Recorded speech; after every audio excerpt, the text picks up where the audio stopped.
दोस्तों नमस्कार। स्वागत है आपका हमारे इस यूट्यूब मंच पर। दोस्तों, पहलगाम हादसे के बाद, वहां की घटना के बाद तमाम तरह की कयासबाजियों का दौर चल रहा है। तमाम तरह के आरोप प्रत्यारोप और राजनीति भी अपनी जगह चल रही है। लेकिन इन सब के बीच देश एक है। राष्ट्रवाद के बीच देश को इस बात का एहसास इस बार जरूर है कि कहीं ये चुनावी राष्ट्रवाद न बन जाए। और तभी ये देखा जा रहा है कि राहुल गांधी कहां जा रहे हैं, नरेंद्र मोदी कहां रैली करने जा रहे हैं। ये जनता के बीच मुद्दा नहीं है, बल्कि जनता के बीच ये मुद्दा है कि ये हादसा हुआ कैसे और ये चूक हुई कैसे। क्योंकि आप सबने देखा कि एक टीवी चैनल ने बयान दिखा दिया। किसका बयान था? किरण रिजिजू का, जिसमें वो चूक की बात मान रहे थे और फिर उसने अपने एक्स हैंडल से उस बयान को हटा दिया। कहीं ना कहीं अब लोगों को लग रहा है कि सरकार कहीं जिम्मेदारियों से तो नहीं बच रही है। लेकिन इन सब के बीच कुछ महत्वपूर्ण सवाल हम उठाने जा रहे हैं कि क्या इस पर सरकार की नजर नहीं थी, और क्या इन सब को लेकर सुरक्षा एजेंसियां और सरकार के बीच तालमेल की कमी थी? क्या यह इंटेलिजेंस फेल्योर था? कई सारे सवाल हैं। सबसे बड़ा सवाल तो यही है कि जहां पर रोज 2-2,500 टूरिस्ट जा रहे हो, बैसारन वैली जो बहुत खूबसूरत जगह है, मिनी स्विट्जरलैंड तक कहते हैं, वहां पर अनंतनाग जिले के पहलगाम इलाके में बैसारन वैली में जब इतनी बड़ी संख्या में टूरिस्ट रोज जा रहे हैं, वहां सुरक्षा कर्मी क्यों नहीं थे? वहां पर सुरक्षा के पुख्ता इंतजाम क्यों नहीं थे?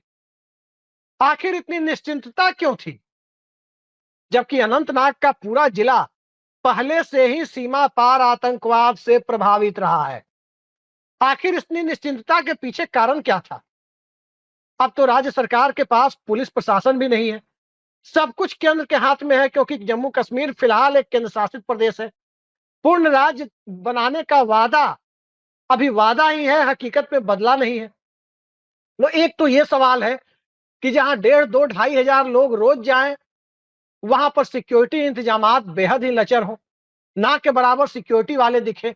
और जब हादसा हो जाए उसके बाद ये तो सिक्योरिटी वालों की दाद देनी होगी कि इतनी जल्दी वो वहां पर पहुंचकर मोर्चा उन्होंने संभाला कैसे, और बाकी लोगों को बचाने में अपनी तरफ से गांव वालों का सहयोग, स्थानीय लोगों का सहयोग कैसे किया, जबकि वहां पर वो थे नहीं। उनकी डिप्लॉयमेंट क्यों नहीं थी? ये एक बड़ा सवाल है। दूसरा बड़ा सवाल भी है। दूसरा सवाल यह है क्योंकि वहां से जो खबर मिल रही है, वो खबर यह है कि M4 राइफल का इस्तेमाल हुआ। M4 राइफल क्या है, ये जानने के बाद लोगों की नींद हराम हो जाएगी। M4 राइफल दरअसल एक अत्याधुनिक राइफल है, और उस राइफल में, उस M4 में स्टील बुलेट का इस्तेमाल होता है। स्टील बुलेट जो उसमें इस्तेमाल होती है, और जो राइफल की टेक्नोलॉजी है, वो टेक्नोलॉजी जो मोटी मोटी सीट या चादरों से जो आर्मी की गाड़ियां बनती है, मजबूत गाड़ियां बनती है, कहा जाता है कि ये उसे भी भेज सकती है। तो सवाल ये है कि line of actual control, LAC या LOC जो भी है, वहां पर LOC ही है, लाइन ऑफ कंट्रोल। LOC को पार करते हुए वहां तक सिविलियन कोई छिपते छिपाते पहुंच जाए, बात समझ में आती है। M4 राइफल वहां तक कैसे पहुंची? वो राइफल लेकर वहां कैसे पहुंच गए?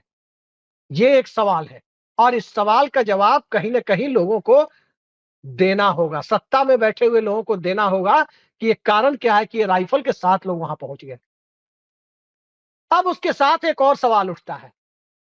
वो सवाल ये है, लंबे समय से आप सुनते होंगे कि सेना में अफसरों की कमी है, सैनिकों की कमी है।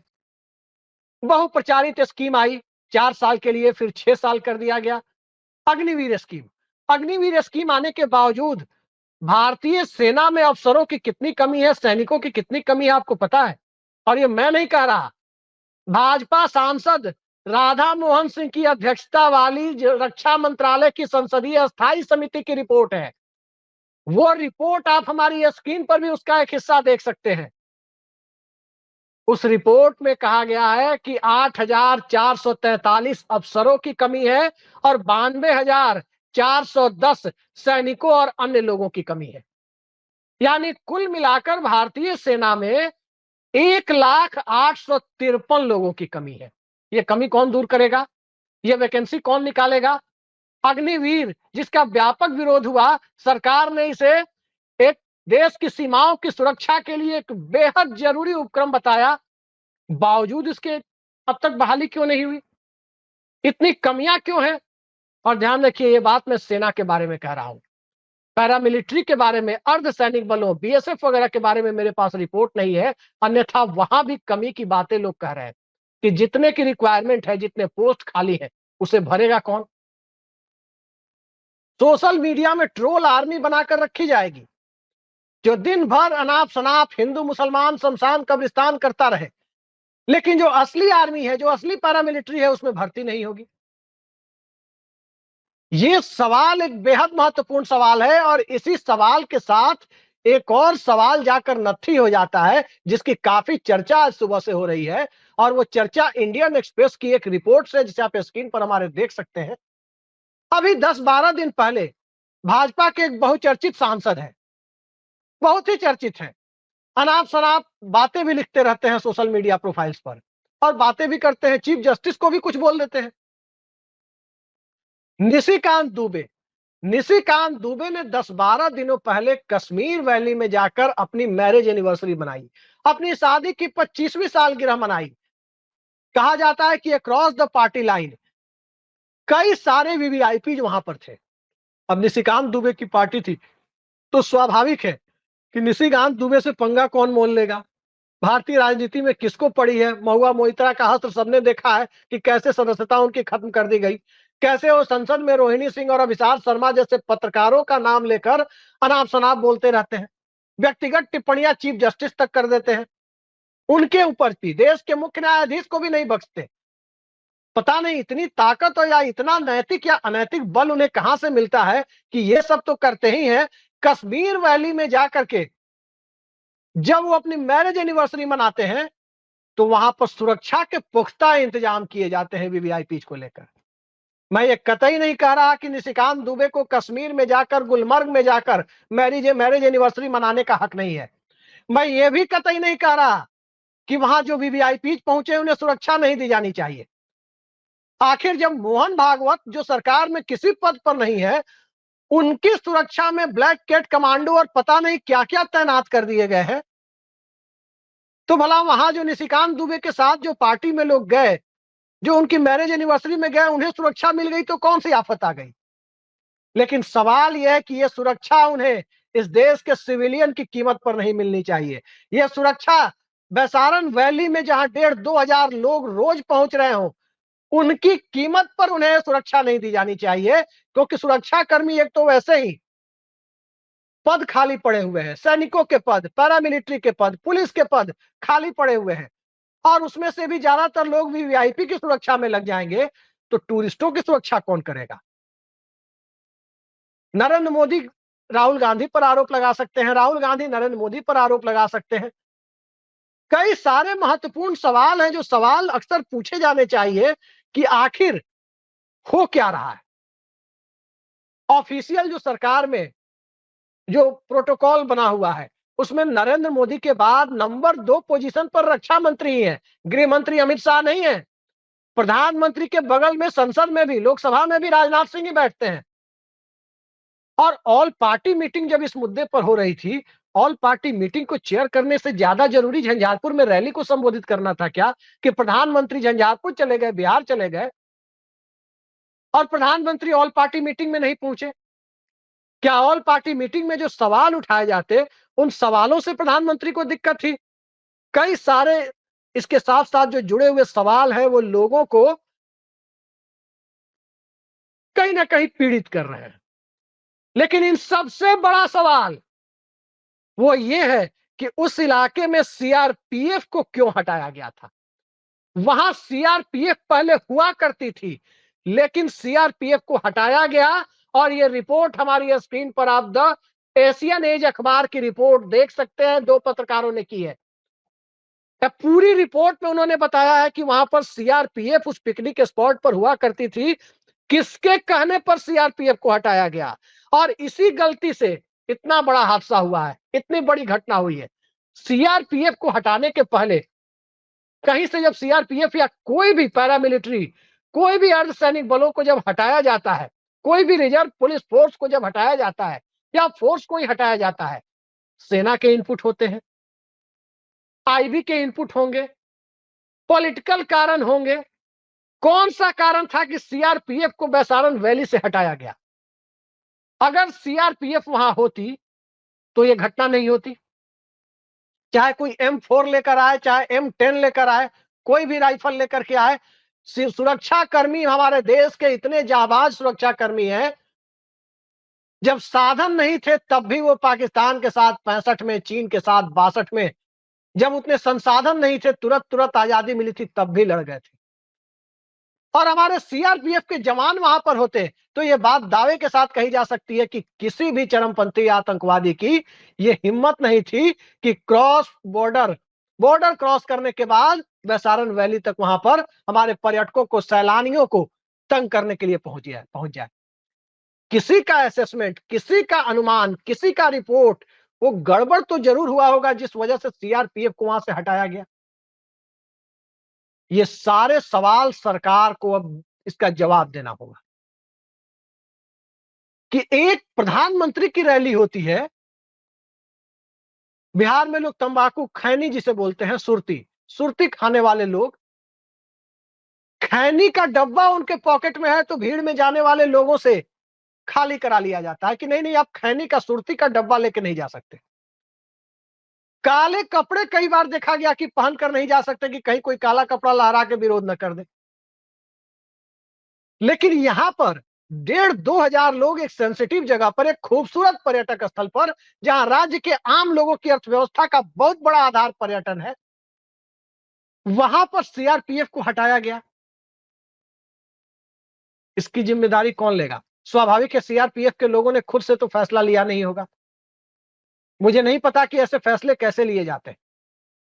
अगर ये बात बताने लायक हो तभी बताई जानी चाहिए देश की जनता को। नहीं बताए जाने लायक हो, गोपनीयता के लायक हो तो नहीं बतानी चाहिए। लेकिन कहीं ना कहीं भविष्य के लिए इसे सबक लेना जरूरी है कि आखिर किस असेसमेंट या किस इनपुट के आधार पर सीआरपीएफ को विड्रॉ किया गया। और इन सारे सवालों का जवाब राजनाथ सिंह के नेतृत्व वाले रक्षा मंत्रालय को भी देना होगा। सारे सवालों का जवाब प्रधानमंत्री को भी देना होगा। और जो कभी कभार कश्मीर में और ज्यादातर उत्तर प्रदेश और दिल्ली में दिखते हैं, कश्मीर के उपराज्यपाल जिनके सीधे नियंत्रण में दिल्ली पुलिस काम करती है, वो दिल्ली के आदमी है, नरेंद्र मोदी सरकार में मंत्री रहे, उत्तर प्रदेश का मुख्यमंत्री बनने की पुरानी हसरत उनकी है। मनोज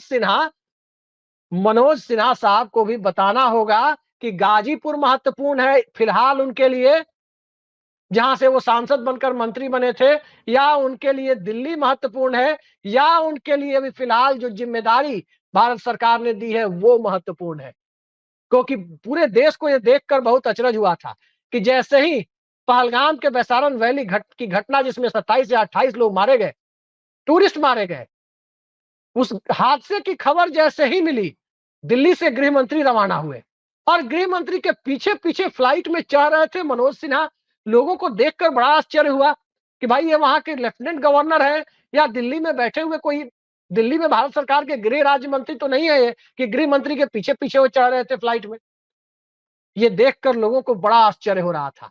ये आश्चर्य तब नहीं होता जब उमर अब्दुल्ला के हाथ में पुलिस होती, जब जम्मू कश्मीर में गवर्नर के पास सिर्फ संवैधानिक दायित्व ही होते, नाम मात्र के प्रमुख का दायित्व होता, और जो सुप्रीम कोर्ट ने ऑर्डर पास किया है गवर्नरों के लिए तमिलनाडु के मामले में, उस तरह के गवर्नर वो प्रतीकात्मक होते, तब उनसे सवाल नहीं होता कि दिल्ली में है कि गाजीपुर में है कि कश्मीर में।